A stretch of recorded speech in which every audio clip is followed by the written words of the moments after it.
3 months. I give myself 3 months to explore and go deeper into the dance.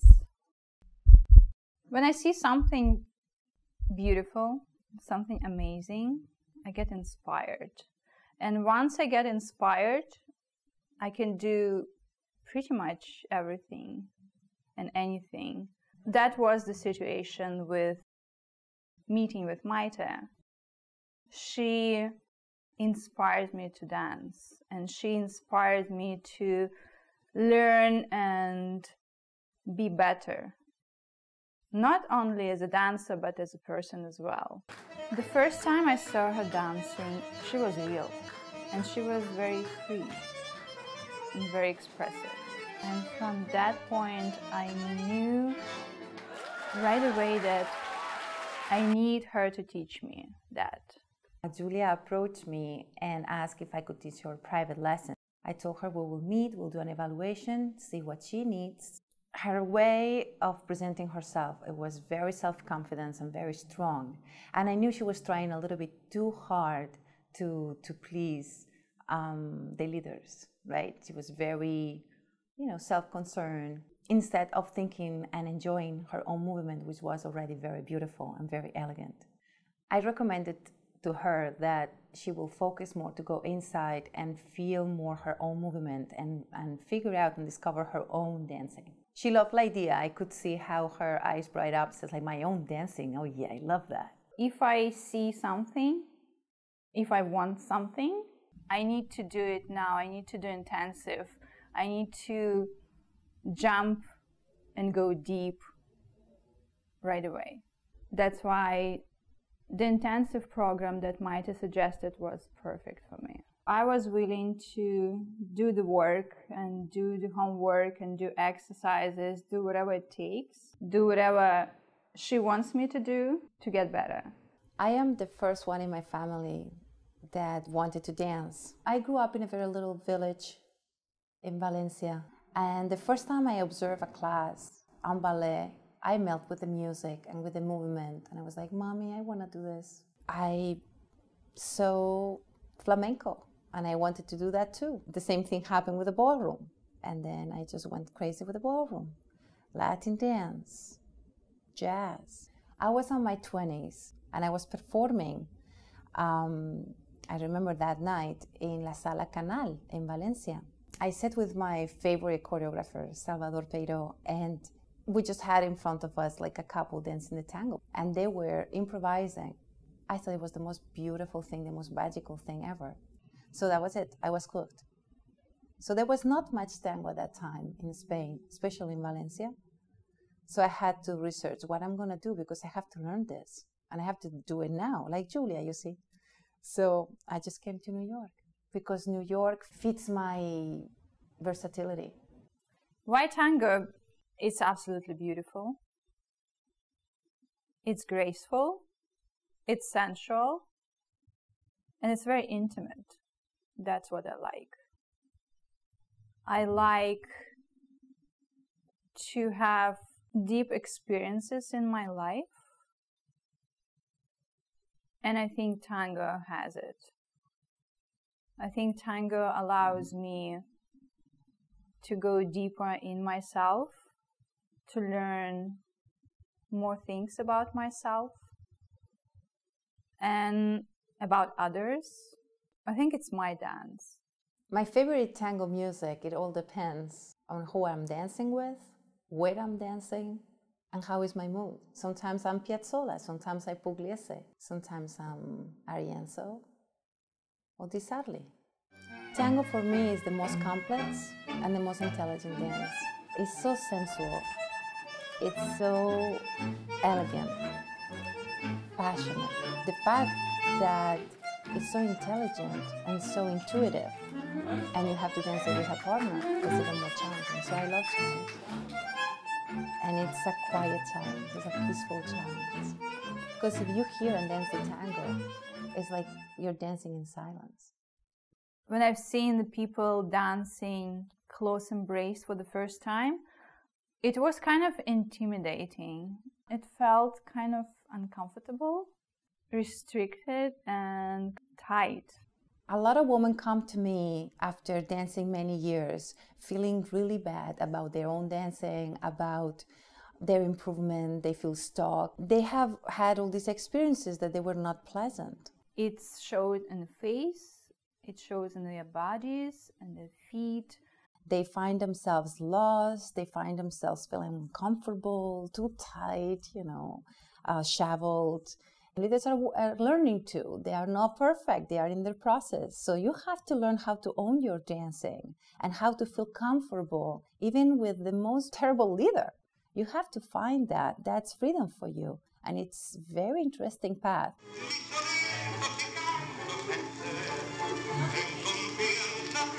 You can extend as much as you can.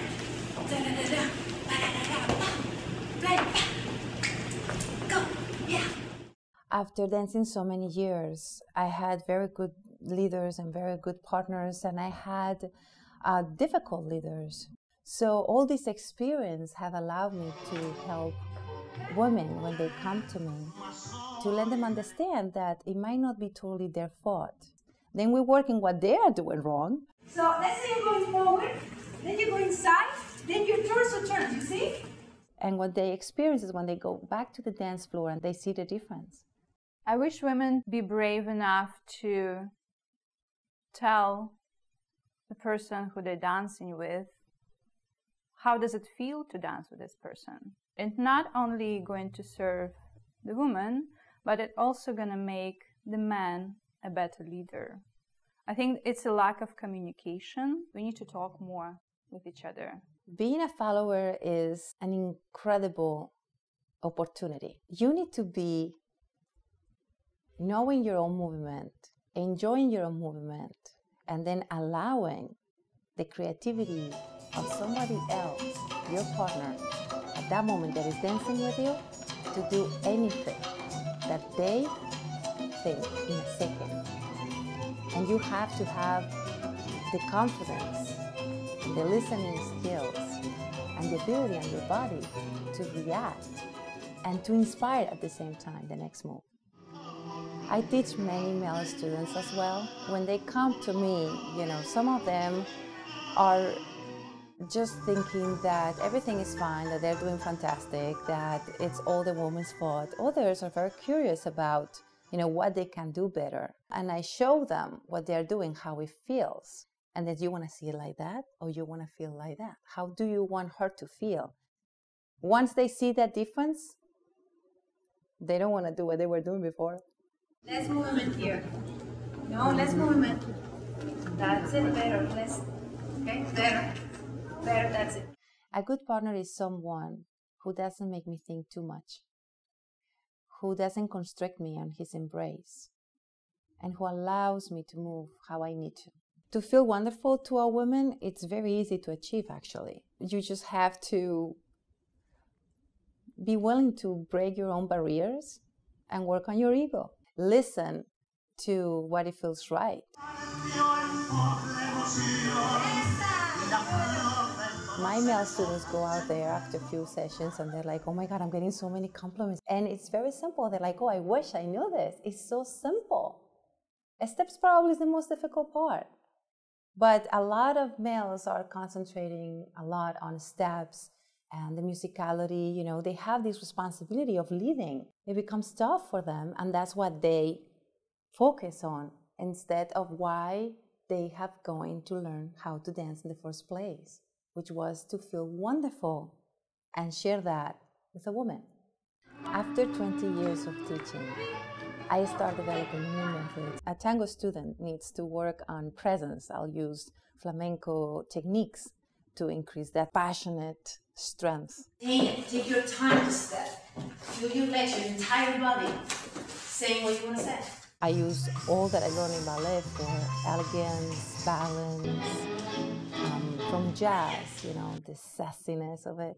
I love to see my students gaining so much self-confidence to achieve the things that they thought it was impossible, to see how they fill up with this enthusiasm and curiosity.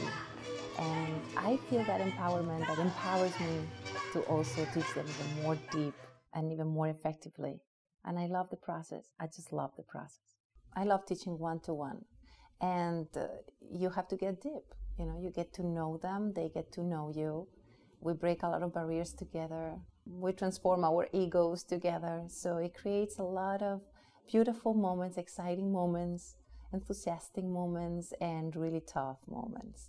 It's a natural friendship that normally grows. Julia wanted to take her dancing to the next level and do the things that she kind of knew she could do, and she wanted to do it fast. I went to see a tango show, and that tango show made me fall in love with tango. And that was the level that I wanted to achieve. So I was okay with that, but of course I had my own agenda, and I wanted her to even explore more deep what she even dreamed that she could do. The training process was extremely diverse. We work on balance, we work on elasticity, flexibility, strength, stamina, coordination, presence, stage presence, and of course, a lot of steps and patterns. We went through molinettes and ochos and ganchos to discovering the energy within. So it's much more than the technique and musicality. It goes deeper in you. Of course, if you're willing to discover that and learn that. As you get older, you learn to trust your own internal voice. So when you're teaching, you're seeing the body movement, but you also are hearing all these thoughts and all these insights that you get to pick from your students. And once you have all this information, then you know how to talk to them, and you know how to make them go over that barrier and like this fast. I like to be very encouraging. I'm very enthusiastic. So I like to infuse that energy and that spirit into everything that they do. And I force them to put it out. They all have it. They just have to be, pull out of them. We use chairs to work on precision. You trust that chair, you know where you are. Vamos. Esa. That's good. I start talking to her about meditation. She was like, what in the world? I'm here to learn tango, right? But it was very important that she will go inside and understand her breathing, for example, to relax all her body and to move more fluidly. Still, it's too kind of contracted. Release. Then we work, for example, on feeling the floor. I made her take her shoes off and just enjoy and feel all the qualities of the floor and the strength that you can get from that. You learn how to be attached to the ground and at the same time use the energy from the ground and do beautiful turns and steps. Enjoy that communication.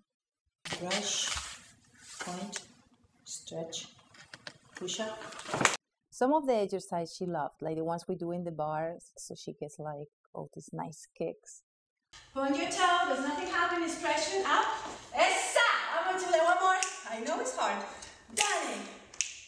Yeah! And the last one, don't worry about it, just go, whoa, whatever. Esa, that's it. But some others, she really was like, oh my God, I'm about to quit. For example, one where I stand behind her and I said, now you're going to follow me with your eyes closed. And she's like, but you're behind me, I cannot see you. What are you talking about? And then she had to experience that there is a lot of our brain that we're not using, and it's very alert, and she could follow, and she could feel it, and it was beautiful. There was one exercise that really deeply impacted me. She taught me how to take the energy within me and pass it to the partner that I'm dancing with, and to move that person without even touching him or her. You learn the most important thing in tango. You learn the connection. And I think that's tango, not the steps, not the embrace. It's very important as well, but that's not it. It's more than that.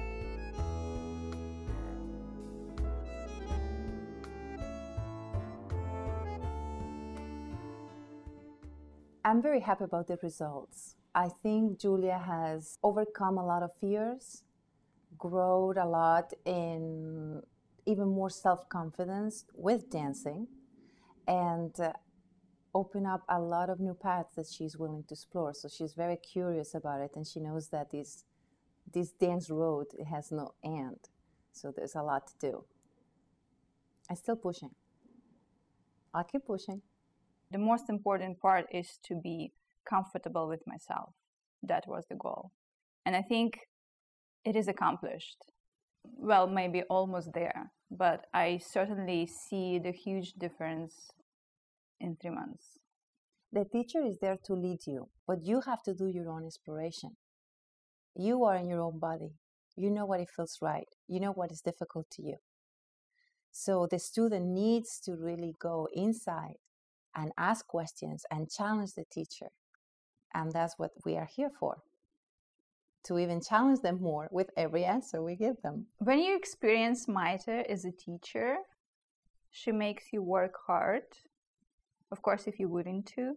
She inspires you as a teacher, as a person. The most important part, she shows you that everything is possible.